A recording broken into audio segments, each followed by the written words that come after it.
Falcon 9 has successfully lifted off from pad 40 and throttled down to prepare for max Q, which is coming up at T plus 1 minute. Power and telemetry nominal. 1 minute and about 12 seconds. Max Q is the highest amount of aerodynamic pressures. That's the largest structural load that the vehicle will see on ascent. We throttle down those engines just to pass through max Q, and then we'll throttle them back up once we pass through that period. Falcon 9 is supersonic.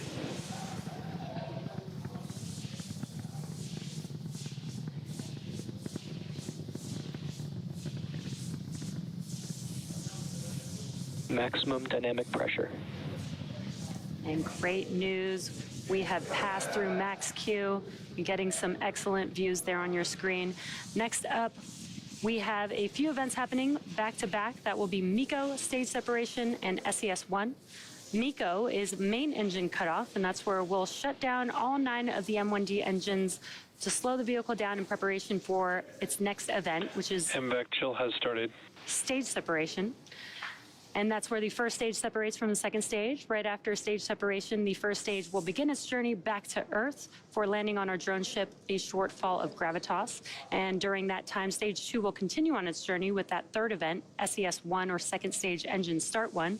And that is where the single Merlin vacuum engine will light up and propel the second stage along with ESA's Euclid spacecraft to orbit.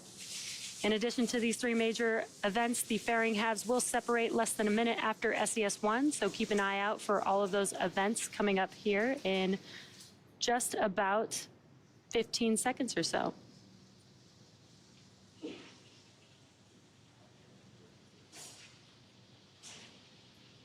Again, coming up, we have MECO, stage separation, and SES1.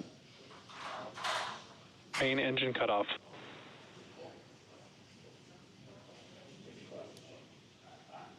Stage separation confirmed.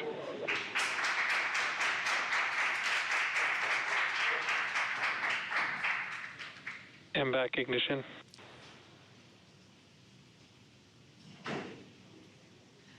Some really cool views of MECO stage separation, and on your right-hand screen, you can see that the MVAC engine has ignited. Both vehicles are following nominal trajectories. On your left-hand screen, the grid fins on the first stage are deploying, and in about 15 seconds or so, we should have fairing separation.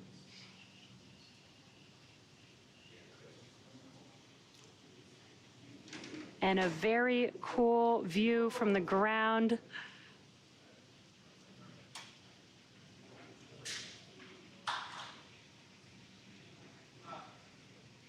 Fairing separation confirmed. And there you can see on your right-hand screen that the fairing halves have deployed. Now, as I mentioned previously, both fairing halves are brand new and are now making their way back down to Earth and will be recovered by our recovery vessel, Doug, today.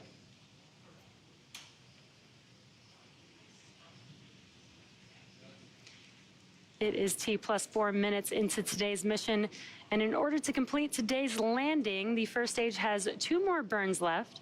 Next up is the entry burn, and that's where 3 of the Merlin 1D engines will reignite. This helps to slow the vehicle down as it re-enters the upper parts of the Earth's atmosphere. Now, that entry burn is coming up in about a couple minutes from now, and that entry burn will last about 20 seconds long. And what you're looking at on your screen, a minute and a half Both from now. vehicles continue to follow nominal trajectories. And good call-outs there. On the bottom of your screen, you can see the speed and altitude of each vehicle as well. And on your left-hand screen, you can see 2 of the 4 hypersonic grid fins that the first stage has. Those grid fins help guide the vehicle as it makes its way back to its landing zone. Again, today we are scheduled to land on a shortfall of gravitas, currently in the Atlantic Ocean, waiting for the first stage vehicle.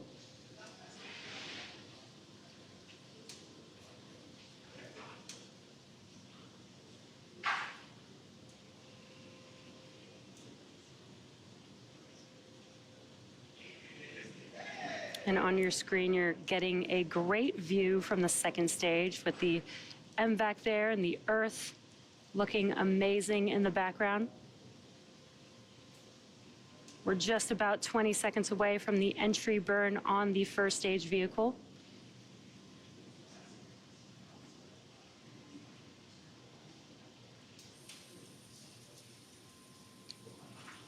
You may see some white puffs on that first stage. That is nitrogen gas puffs for attitude control.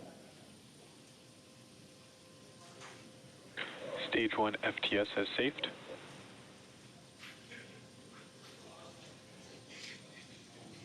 And there you can see the engines have reignited on the first stage on your left-hand screen. This is the entry burn with 3 of 9 M1D engines reignited.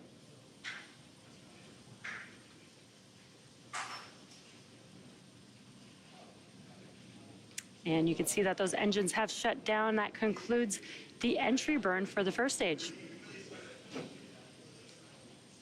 Now we do have one more burn for the first stage vehicle as it attempts to land on our drone ship, and that is the landing burn.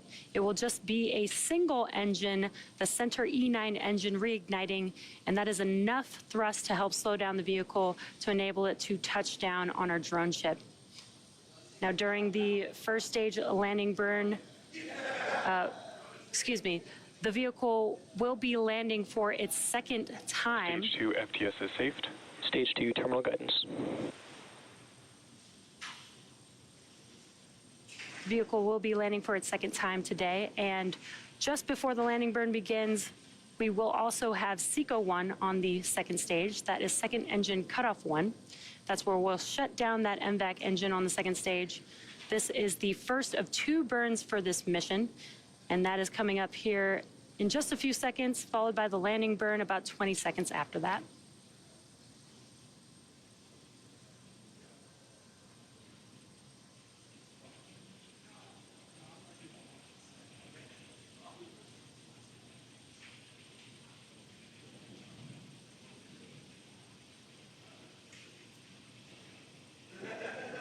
There you can see that the MVAC engine has shut down and the landing burn has begun on the first stage vehicle.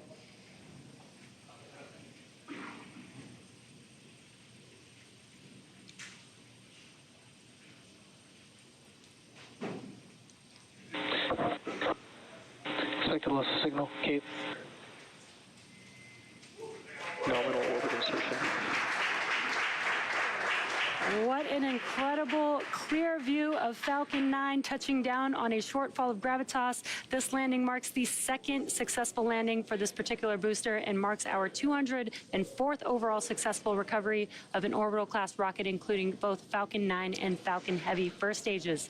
We also heard the call out for SECO 1 and confirmation of good orbit. So with confirmation of a successful second engine cutoff and first stage landing, we are going to be in a coast phase until just before the second relight of our MVAC engine on the second stage, which will be followed by payload deploy. So sit tight and we'll see you back here around the T+17 minute mark.